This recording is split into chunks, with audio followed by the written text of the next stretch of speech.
On the arid, golden plains of Zaroon, the Zalari wolves were the epitome of predatory perfection, muscular, swift, and vibrant. Their thick fur shimmered under the twin suns in shades of gold, red, and blue, marking them as apex creatures of their ecosystem. Yet among them was one who did not belong: Lyros. Lyros was smaller, weaker, and an oddity. His fur was a dull gray, devoid of the radiant hues that symbolized strength and vitality among the Zalari. His gait was uneven, his movements timid, and his presence barely tolerated by the pack. Mocked and shoved to the periphery, Lyros bore the brunt of their disdain. Whenever the pack hunted, he lagged behind, nipped at by his kin if he dared approach too closely. When they feasted on their spoils, he was left to scavenge for scraps, his hunger often gnawing at him more than his wounds. The alien settlers of Zaroon, who coexisted alongside the wolves, saw Lyros as a runt, an oddity unworthy of their fascination. The useless one, they often said with a sneer, their disdain as biting as the pack's rejection. To them, Lyros was the embodiment of failure, a flaw in the genetic perfection of the Zalari wolves. But Lyros endured. He wandered alone when the pack abandoned him, his sharp golden eyes scanning the horizon for opportunities.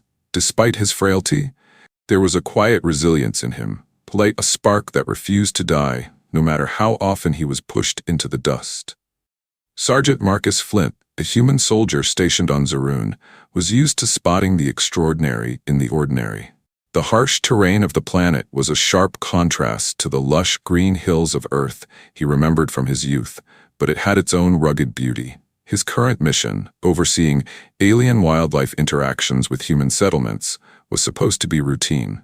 Yet Zaroon, with its twin suns and alien species, was anything but. While conducting a survey of the wolves, Marcus noticed something unusual.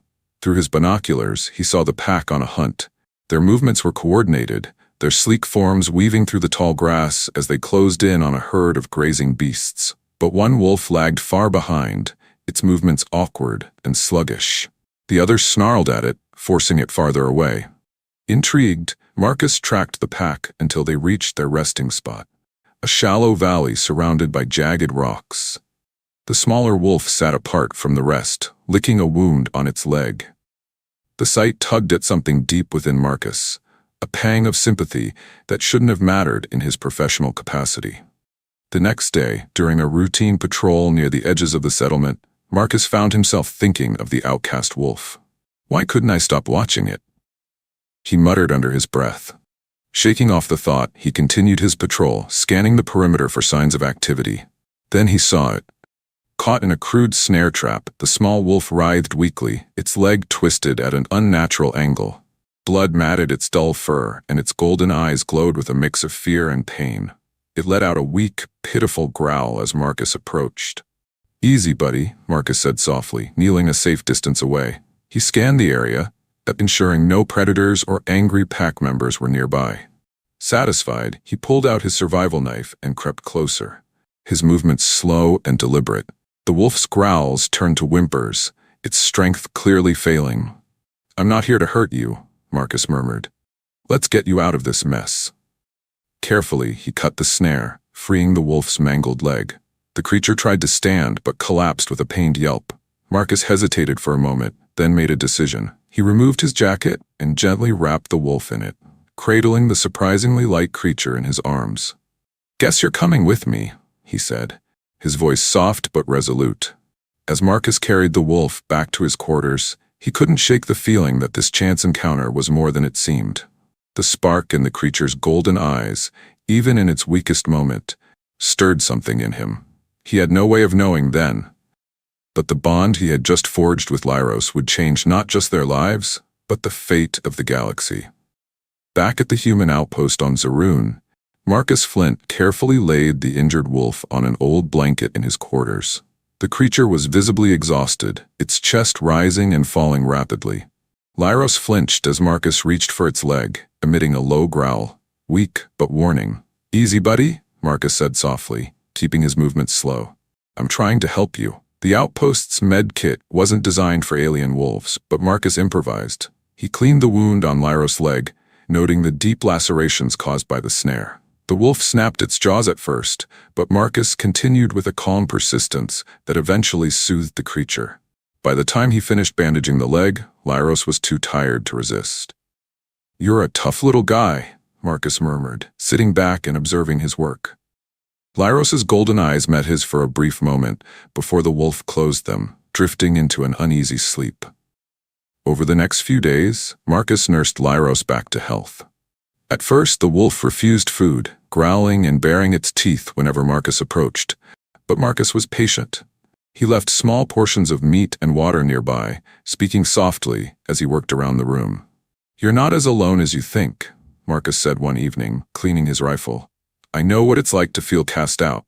The wolf's ears twitched, but it remained still, its golden eyes watching him. Slowly, Lyros began to trust Marcus, drawn by his calm demeanor and the steady supply of food. One evening, the wolf approached him, sniffing cautiously before taking a piece of meat from his hand. Marcus smiled. "That's it. We're friends now." The breakthrough came when Lyros allowed Marcus to stroke his dull, matted fur. The touch was hesitant at first, but the wolf leaned into it, letting out a low, contented rumble. For the first time, Marcus saw a flicker of life in the creature, a spark of hope that had long been buried beneath rejection and pain.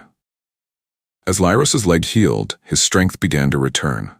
He moved with more confidence, his once timid steps becoming steadier. Marcus started taking him outside the outpost, letting him stretch his legs and explore the surrounding terrain. At first, Lyros stayed close, wary of the open spaces and the dangers that lurked within them. But Marcus encouraged him, throwing small objects for Lyros to chase and rewarding him with praise. "You're faster than you look," Marcus said one afternoon as Lyros darted after a piece of scrap metal. The wolf's movements were still awkward, but there was a determination in his stride. One evening, while watching the Zarunian sunset, Marcus decided to test Lyros's intelligence. He set up a simple obstacle course using crates and poles from the outpost's storage area. At first, Lyros looked at the setup with confusion, but with some coaxing, he began to navigate the course. Each successful leap or crawl earned him a treat and a rare, toothy smile from Marcus. "You're smarter than the rest of them realize," Marcus said, scratching behind Lyros's ears. "They never gave you a chance, but I can see it. You've got it in you." The bond between them deepened, and it wasn't long before the other soldiers at the outpost noticed. Most regarded Lyros with mild curiosity, though a few voiced their doubts. "What's the point, Flint?" one soldier asked, gesturing to the wolf. "It's a runt. What can it do?" Marcus shrugged. "It's not about what he can do. It's about what he could become." Lyros proved his worth soon enough. During a routine patrol, Marcus and a small team were ambushed by rogue poachers, armed with energy rifles and hunting the prized Zalari wolves. Lyros, who had accompanied Marcus on a leash, reacted with startling speed. He slipped free and darted toward the attackers, weaving through the chaos with agility Marcus hadn't seen before. The wolf's growls echoed across the plains as he lunged at one of the poachers, forcing them to drop their weapon. The sudden attack gave Marcus and his team the opening they needed to counter. Shots rang out, and within minutes, the poachers were subdued. After the skirmish, Marcus knelt beside Lyros, inspecting him for injuries. "You're a fighter," he said, his voice filled with pride. Lyros looked up at him, his golden eyes glowing with newfound confidence. Word of the encounter spread quickly, and the outpost soldiers began to see Lyros in a new light. The wolf, who had once been dismissed as weak and useless, was now regarded with respect, even admiration. But Marcus saw something even more profound. Lyros was no longer just surviving, he was thriving. Back at the outpost, Marcus sat with Lyros under the stars. The wolf rested his head on Marcus's lap, his fur now glossier from proper care and nourishment. "You're not just some outcast anymore," Marcus said, running a hand over Lyros' back. "You're part of something bigger. We both are." Lyros let out a soft, contented huff. For the first time, Marcus realized that the bond they had forged wasn't just one of companionship. It was a partnership. Together, they had defied expectations, and Marcus knew they were only beginning to uncover what Lyros was truly capable of. Euros was no longer the frail, rejected wolf Marcus had found trapped in the snare.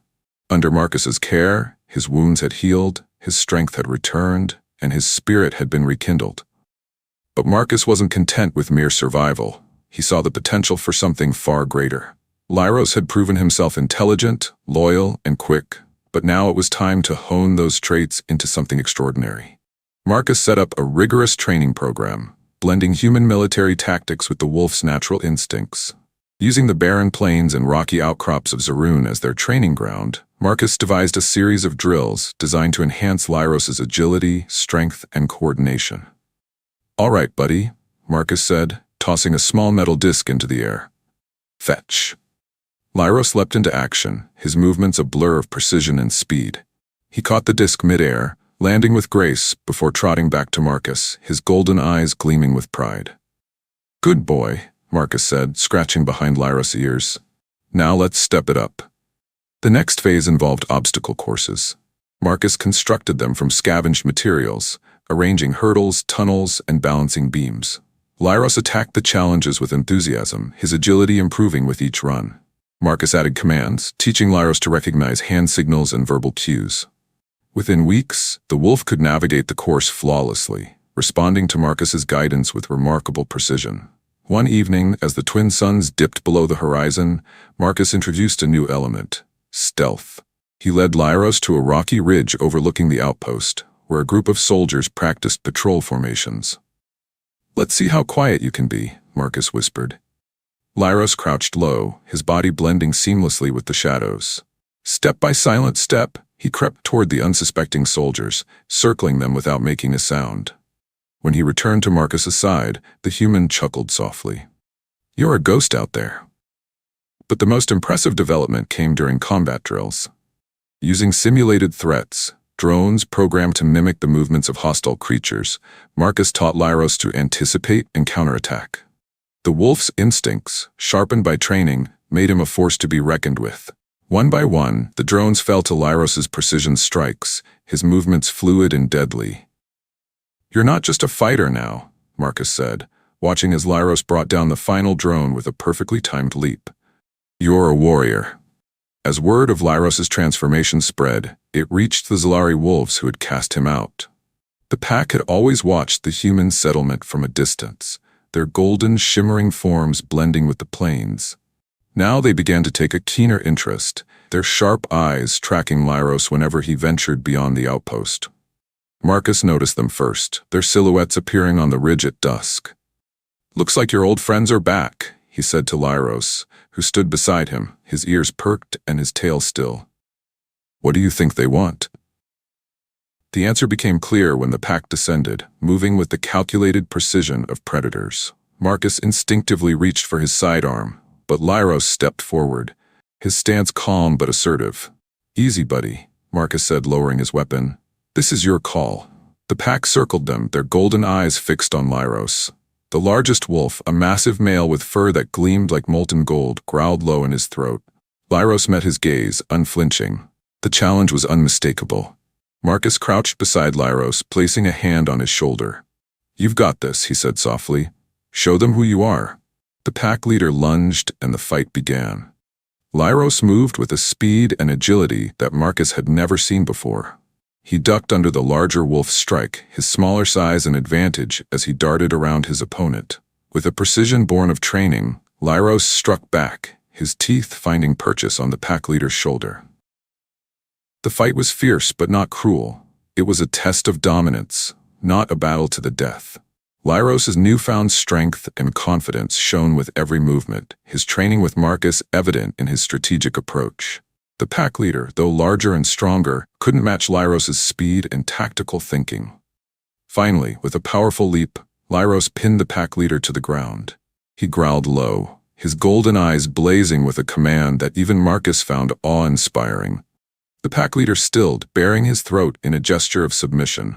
Lyros stepped back, his posture proud but calm. The pack surrounded him, their previous disdain replaced by respect. They nuzzled him, their growls turning to soft whines of acknowledgement. Lyros was no longer an outcast. He was one of them again, and more than that, he was their equal. Marcus watched the scene unfold, a smile tugging at his lips. "That's my boy," he murmured. "You've shown them what they couldn't see before." When the pack finally retreated into the plains, Lyros stayed by Marcus's side. The bond between them had deepened, forged not just by survival, but by shared victories and mutual respect. Together, They stood under the starlit sky, two outcasts who had found strength in each other. "You're not just a wolf," Marcus said, ruffling Lyros's fur. "You're a legend in the making." Lyros let out a soft, contented huff, his golden eyes reflecting the light of the stars. For the first time in his life, he wasn't just accepted. He was extraordinary. And the galaxy had yet to see the full extent of what he and Marcus could achieve together. Lyros's triumph over his pack leader marked the beginning of something far greater than Marcus had imagined. News of the outcast wolf's rise spread across Zaroon, carried by traders, poachers, and scouts who had witnessed the spectacle. The story of the once-rejected wolf who had become a leader reached the Galactic network, sparking interest far beyond the planet's borders. Within weeks, Zaroon was swarming with visitors, biologists, journalists, and adventurers, each eager to catch a glimpse of the legendary wolf and his human companion. Marcus and Lyros found themselves at the center of a storm they hadn't anticipated. A holo reporter from the Galactic Tribune arrived one morning, her sleek hovercam trailing behind her. "Sergeant Marcus Flint?" she asked, her voice tinged with excitement. "I'm Jorah Delane. I'd like to document your story." Marcus sighed, scratching the back of his neck. "We're not much for the spotlight, Miss Delane." "But your story is incredible," Jorah pressed. "A human soldier training an alien wolf to defy the odds? It's inspiring. The galaxy needs to hear it." Lyros, sitting by Marcus's side, let out a low growl, his golden eyes narrowing at the hovering camera. Marcus chuckled. "Looks like Lyros isn't a fan of fame either." Despite their reluctance, the story spread like wildfire. Holovids of Lyros's training sessions and his dominance over the pack leader circulated across the galaxy. Children mimicked his movements, soldiers admired his discipline, and alien cultures debated the significance of his transformation. But not all attention was positive. Among those who heard of Lyros was Commander Valen, a high-ranking official of the Galactic Empire. To the Empire, the rise of an outcast wolf under human influence was not an inspiring tale. It was a disruption of the natural order. Valen, cold and pragmatic, saw Lyros as a symbol of rebellion against the Empire's carefully maintained hierarchy. "This is unacceptable," Valen said, pacing in his command chamber aboard the Eminence, his flagship. "A wolf of such potential should serve the Empire, not some robed human." "Shall we deploy a retrieval team, sir?" asked one of his officers. Valen nodded. "Bring the wolf to me. If the human resists, eliminate him." The attack came at night. Marcus was asleep in his quarters when Lyros's sharp growl roused him. He grabbed his blaster and ran outside, where the outpost's alarms blared. Imperial dropships descended from the sky, their engines glowing ominously. Soldiers in gleaming black armor disembarked, weapons drawn. "Flint!" barked Captain Rallos, Marcus's superior officer, running toward him. "The Empire's here for the wolf. They've ordered us to stand down." Marcus clenched his fists. "Stand down? You can't be serious." "They'll kill us all if we resist," Rallos said grimly. "They outgun us 10-1. Behind Marcus, Lyros stood tall, his fur bristling and his golden eyes glowing with a feral intensity. He growled low, his stance defiant. Marcus placed a hand on the wolf's back. "We're not giving you up, buddy," he said softly. "Not now, not ever." The Imperial commander stepped forward, flanked by a squad of soldiers. "Sergeant Flint," he said, his voice cold and commanding. "Surrender the wolf and you'll live. Resist and you'll die alongside him." Marcus raised his blaster, his heart pounding. "You want him? Come and take him." The first shots rang out and chaos erupted. The outpost soldiers, inspired by Marcus's defiance, opened fire on the advancing Imperial troops. Lyros leapt into action, darting through the battlefield with astonishing speed. He disarmed one soldier with a powerful swipe of his paw, then tackled another, his growls echoing through the night. Despite their bravery, the outpost's defenders were outmatched. The Imperial forces pushed forward, their superior firepower overwhelming the defenders. Marcus fought fiercely, his blaster heating in his hands as he fired round after round. But he knew they couldn't hold out much longer. Lyros, sensing the danger, made his way to Marcus. The wolf nuzzled his side, his golden eyes filled with determination. Marcus knelt beside him, gripping his fur. "We're not going down like this," he said. "You're more than they'll ever understand." As the Imperial forces closed in, a brilliant light illuminated the sky. A roar of engines thundered through the air as a fleet of Zarunian allies arrived. Traders, poachers, and settlers who had heard of the attack and come to help. Their ships unleashed a barrage of firepower, scattering the Imperial forces. The tide turned swiftly. The outpost defenders, emboldened by the reinforcements, pushed back with renewed vigor. Lyros led the charge, his movements precise and deadly. Together, they drove the Empire's forces into retreat. When the battle ended, the outpost was battered but victorious. Marcus knelt beside Lyros, who was panting but unharmed. He wrapped his arms around the wolf's neck, his voice trembling. "You did it, buddy. You saved us all." Lyros let out a soft, contented huff, his golden eyes glowing with pride. The Empire had underestimated them. Lyros was no longer just a weak, rejected wolf. He was a symbol of unity, resilience, and defiance. And as Marcus stood beside his companion, he knew their fight was far from over. Together, they would challenge the galaxy's perception of strength and prove that even the smallest spark could ignite a revolution. The outpost stood in the aftermath of battle, its defenders victorious but exhausted. The wounded were tended to, the fallen mourned, and the remaining Imperial soldiers had fled or been captured. Word of the confrontation traveled quickly, spreading through Zaroon and beyond. The story of a human soldier and his alien wolf, defying the might of the Galactic Empire, became a rallying cry for those who had long felt silenced and oppressed. Inside Marcus's quarters, Lyros lay on a blanket, his chest rising and falling steadily. Marcus knelt beside him, running a hand through the wolf's now glossy fur. "You've done more than anyone ever expected," Marcus said softly. "But this isn't over, is it?" The soft hum of an incoming transmission interrupted the moment. Marcus stood and activated the console, revealing the grim visage of Admiral Valen. The Imperial officer's tone was calm, but his words carried the weight of barely contained fury. "Sergeant Flint," Valen said, his reptilian eyes narrowing, "your defiance has been noted. You've embarrassed the Empire and ignited resistance among those who should know their place. But your luck is about to run out." Marcus crossed his arms, glaring at the hologram. "You think threats are going to scare us, Valen? We just sent your soldiers packing." Valen's lips curled into a thin smile. "This was a mere skirmish, Flint. The next time we meet, I will not be so lenient. The wolf will belong to the Empire." The transmission ended, leaving Marcus with a sinking feeling. He turned to Lyros, who had risen to his feet, his golden eyes glowing with determination. "They're coming back," Marcus said, "and they're not playing around this time." Within hours, the outpost's defenders began preparing for the inevitable. Marcus coordinated with the settlers and traders who had come to their aid, forging a plan to fortify their position. Lyros took on a new role, his presence inspiring not just the outpost's defenders, but the growing ranks of allies who had flocked to their cause. One night, under the glow of Zaroon's twin moons, Marcus stood on a ridge overlooking the plains. Lyros sat beside him, silent but watchful. "You've become more than I ever imagined," Marcus said, his voice filled with pride. "But if we're going to survive what's coming, we'll need to be better, both of us."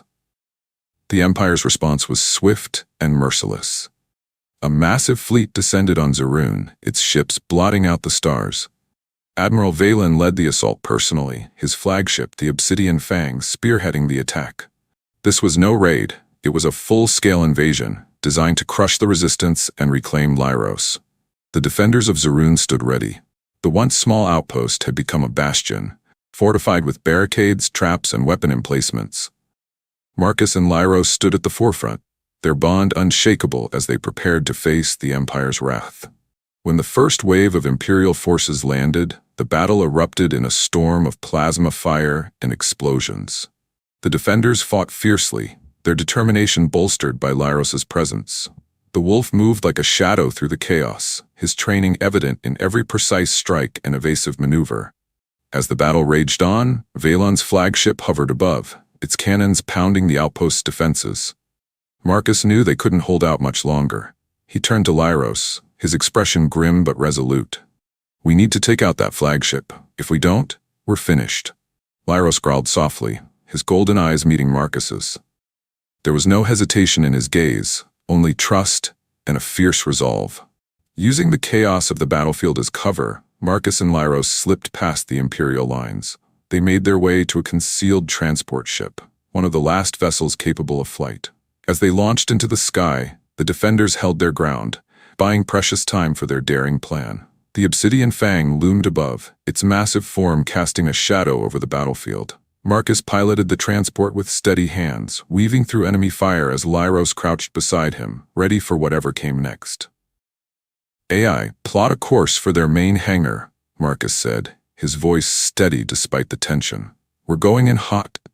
The transport blasted into the hangar bay, its engines screaming as it skidded to a halt. Imperial soldiers scrambled to respond, but Marcus and Lyros were already moving. Lyros leapt from the ship, his claws and teeth a blur as he tore through the ranks of defenders. Marcus followed, his blaster cutting down any who stood in their way. They fought their way through the ship, their goal clear: the reactor core. If they could disable it, the flagship would be neutralized, crippling the Empire's assault. Inside the reactor chamber, Admiral Valen awaited them, his imposing figure flanked by elite Imperial guards. "Impressive," Valen said, his voice dripping with disdain. "But this is where your rebellion ends." Marcus raised his blaster, his jaw set. "You underestimate us once, Valen. Don't make the same mistake twice." The battle was brutal. Valen fought with cold precision, his guards relentless in their assault. But Marcus and Lyros were a team forged in fire. Lyros's speed and ferocity created openings that Marcus exploited with deadly accuracy. One by one, the guards fell, leaving Valen to face them alone. The Admiral sneered, raising his weapon. But before he could fire, Lyros lunged, his powerful jaws clamping down on the weapon and wrenching it away. Marcus stepped forward, his blaster trained on Valen. "It's over." With the Admiral subdued, Marcus and Lyros planted charges on the reactor core. They raced back to their transport, the ship shaking as explosions ripped through its hull. The obsidian fang erupted in a brilliant flash, its destruction visible even from the ground. As the flagship fell, the remaining Imperial forces retreated, their morale shattered. Zaroon was free. The victory was hard-won, but its impact resonated across the galaxy. Marcus and Lyros became symbols of defiance, their story inspiring countless others to rise against oppression. Together, they had proven that strength wasn't measured by size or might. It was found in resilience, unity, and the courage to stand against impossible odds. Under Zaroon's twin moons, Marcus knelt beside Lyros, his hand resting on the wolf's back. "We did it, buddy," he said, his voice filled with pride. Lyros let out a soft, contented huff, his golden eyes glowing as they gazed at the stars.